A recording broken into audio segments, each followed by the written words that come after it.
This is an AQA Psychology A-Level revision video for Paper 2 Approaches with a specific focus on cognitive neuroscience. So to begin, let's get to know the specification and where cognitive neuroscience fits into the bigger picture.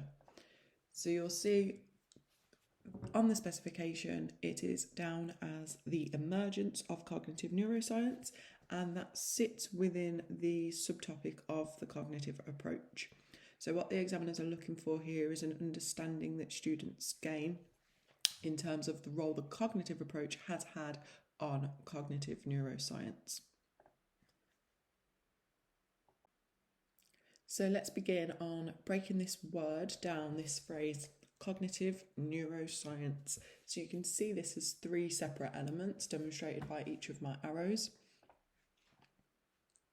So the word cognitive from the cognitive approach generally means thoughts, or you might have heard reference to internal mental processes. So those are the things that take place in our brain that we can't physically see.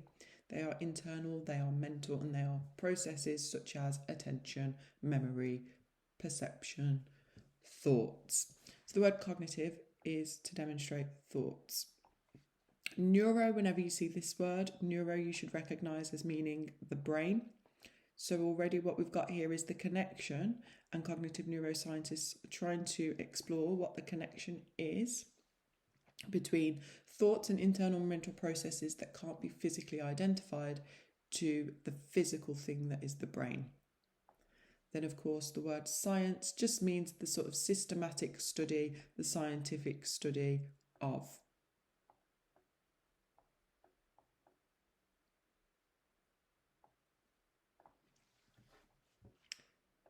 So by definition then, if you combine all three of those things together, cognitive meaning internal mental processes that aren't physically seen, neuro meaning brain, and science meaning systematic study of. Cognitive neuroscience is the scientific study of how brain structures influence mental processes such as memory and perception. So their aim is to identify or create a detailed map of the brain to identify which aspects of cognition and behaviour are linked to which specific areas in the brain, which is how it becomes a scientific study. So let's examine these 2 bullet points in a bit more detail. So let's have a think about how we're going to link our prior knowledge to this topic of the emergence of cognitive neuroscience. You may be familiar and you may remember Broca's area from the biopsychology unit. As early as the 1860s, Broca identified how damage to a specific area in the frontal lobe of the brain resulted in permanent damage to speech production. So what we have here is the emergence side of things. As far back as the 1860s with Broca, pinpointing specific areas and linking them to behaviour.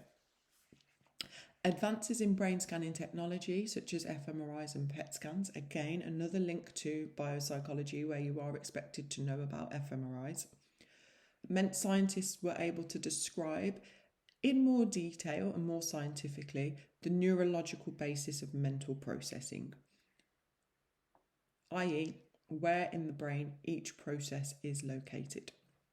So, thinking about links to other topics in the course, in memory, when you looked at the different types of long-term memory and how there are 3 types of long-term memory, research into memory by Tulving, who we'll look at later on in the video, but also by other researchers, has linked episodic and semantic memories, which are your specific types of long-term memory, to the prefrontal cortex area of the brain.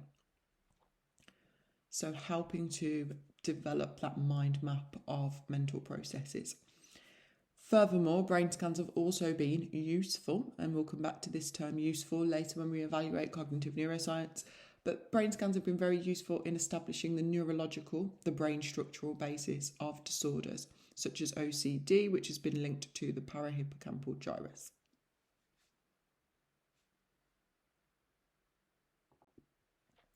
Another example of cognitive neuroscience and just how useful it's been is researchers being able to find different structures in the brain linked to Alzheimer's and therefore be able to detect early signs of Alzheimer's disease.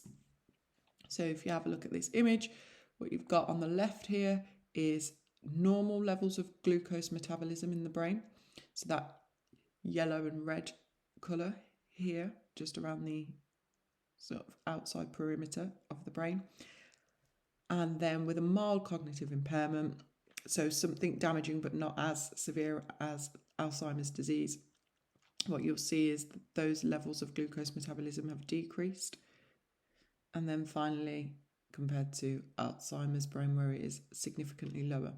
So what this allows researchers to do is screen a normal brain and make comparisons to those with a mild cognitive impairment and potentially then detect early signs of Alzheimer's disease. Because if we know this is what a normal brain looks like, this is what a brain with a mild cognitive impairment looks like, and this is what a brain with Alzheimer's disease looks like in a PET scan, it then allows that detection and maybe some possible interventions to be developed.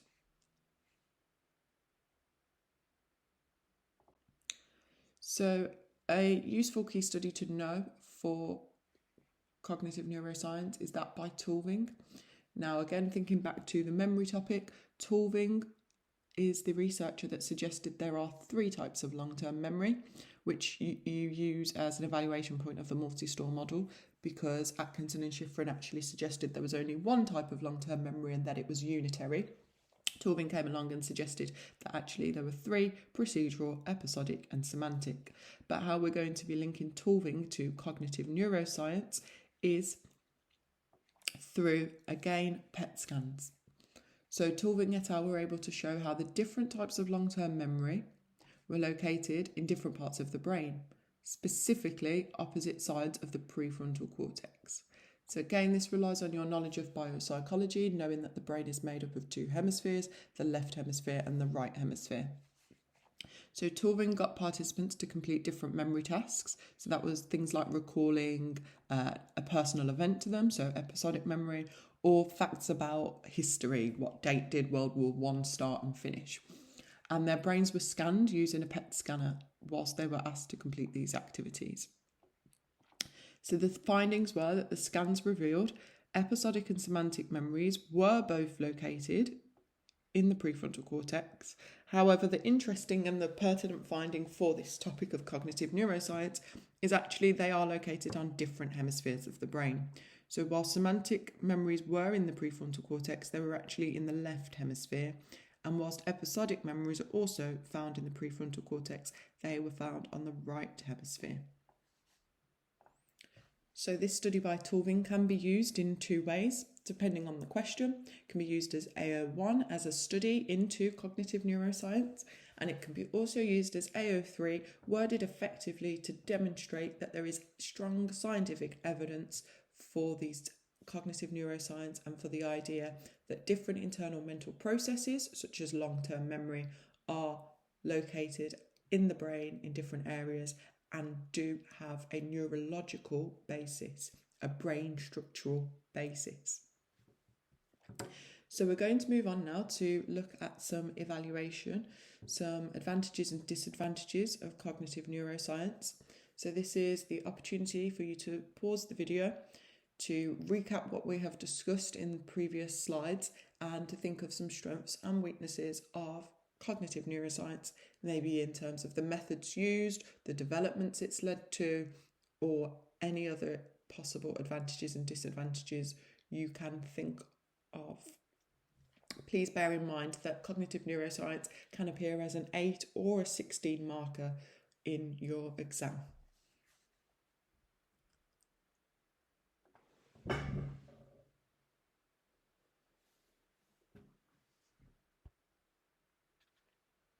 So we're now going to have a look at some of the different evaluation points of cognitive neuroscience.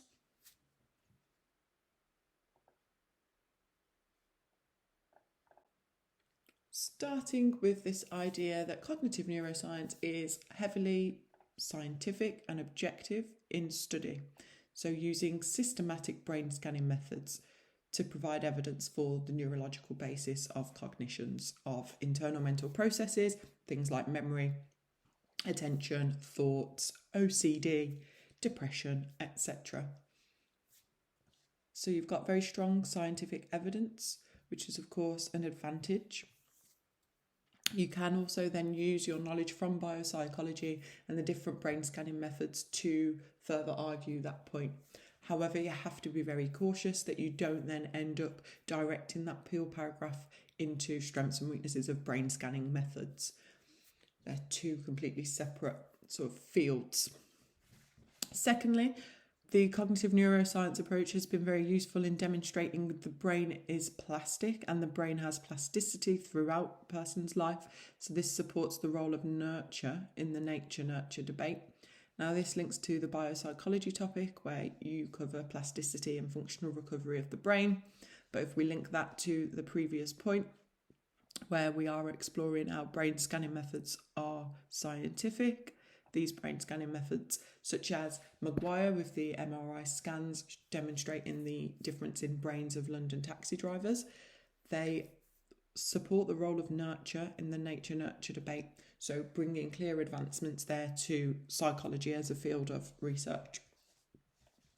Then, as said previously, we can use Tulving's study on memory as AO3 because this is strong evidence of cognitive neuroscience and sort of the usefulness that it provides. Another element of usefulness, which I said we would return to, is establishing the neurological basis of psychological disorders, such as the parahippocampal gyrus in the brain linking to OCD. Now, this is really important because it can help to develop treatments, but also remove the stigma that is attached to people with mental illnesses. Previously, it's been suggested that people with mental illnesses can help themselves, that they, are in control of their behaviour to an extent, whereas the cognitive neuroscience evidence does show a clear link between abnormalities in brain structure or brain chemistry, which therefore removes the stigma and helps to increase awareness of mental illnesses, and that actually people don't necessarily have a choice when they suffer from these really severe mental illnesses such as OCD. And then finally, a weakness, which I quite like, the ethics of cognitive neuroscience, because it's been linked to lie detector tests in courts on eyewitnesses, for example. And again, that links to your topic in memory. So you've got that sort of golden thread that links the two together. Lie detector tests in court through mind mapping of the brain regions. So the prefrontal cortex, again, being linked to deception. And this is a very controversial movement in psychology as to whether lie detector tests are actually reliable. And so potentially really negative ethical implications as a result of cognitive neuroscience. So those are your evaluations for cognitive neuroscience, and that concludes this video. Thank you for watching. I hope you found it useful.